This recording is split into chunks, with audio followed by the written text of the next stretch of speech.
Hi guys, it's me Chrissy and I'm here with a book to TV show or book versus TV show review of American Gods by Neil Gaiman.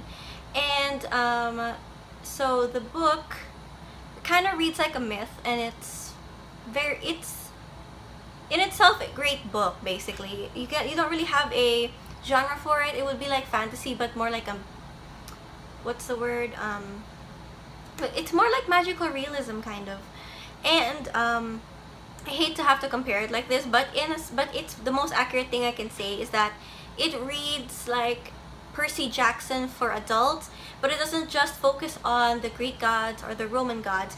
It focuses on all the gods, like the Norse gods, the Greek gods, the Romans, and then you've got the African gods, Anansi. You have the Hindu gods. I think they have some mentions in there, and then you've got like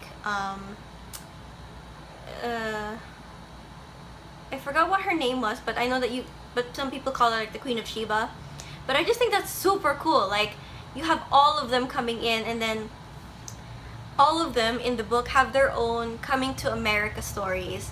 And it's beautiful because Neil Gaiman said he wrote this as an immigrant book, kind of like an immigrant book, because when I was even reading it, I'm like, so it's pretty much like the gods are immigrants too, because the gods are carried in the minds of their believers, and as they transfer to their place, the gods go with them.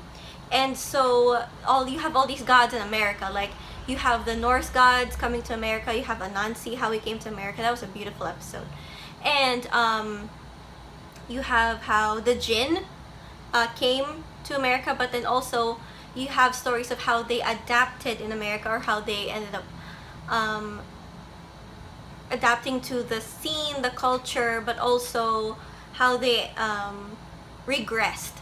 Because there are some gods who are able to adapt with the times, and then there are also some gods who aren't able to adapt.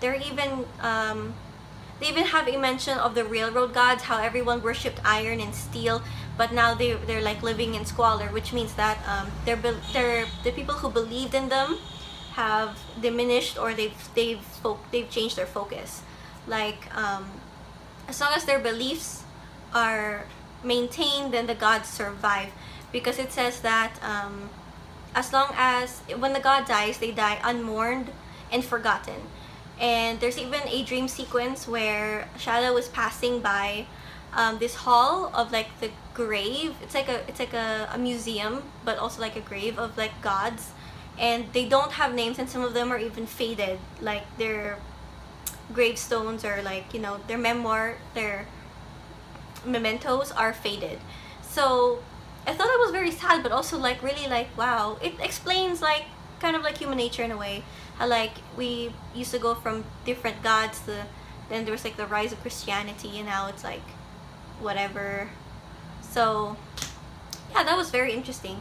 And then so I thought it was beautiful, the translation from that in the book to how it is in the show. It was actually done pretty well. You can even see it in the intro, how they include like the menorah, but then they also have like little modern stuff there, like USB like ports or whatever. I thought it was pretty, like that was amazing how they blended the modern and then the mythical, the histories of it.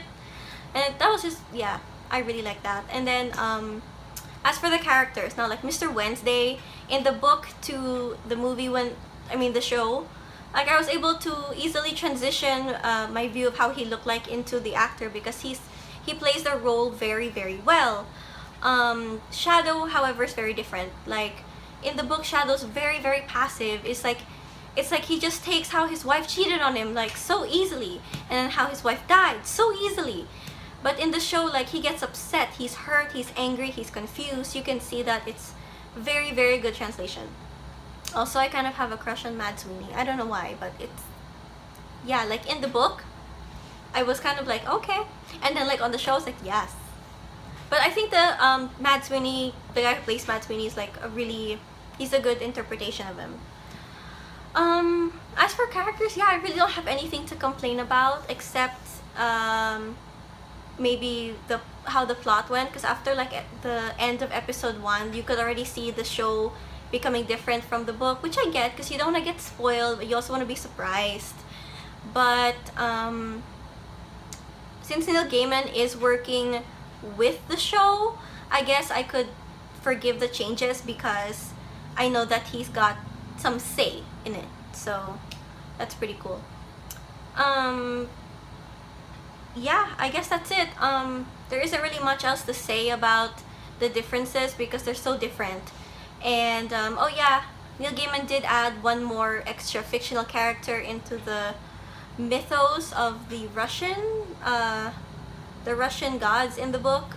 Like there's only two sisters in the morning and the night, but they have one. He added one for like midnight, but that's not. Yeah, she's not real in the actual myth. So I guess that's really it. If you guys want to discuss some more down below, let me know so we can talk about if I missed anything. Because like my notes here aren't really yeah, they're just thoughts, but they aren't actually the differences. So that's it. Yeah.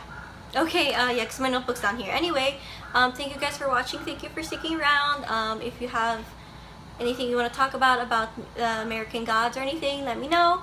And yeah, we'll talk. So thank you guys for watching. Thank you for sticking around. I will see you guys next time. Bye!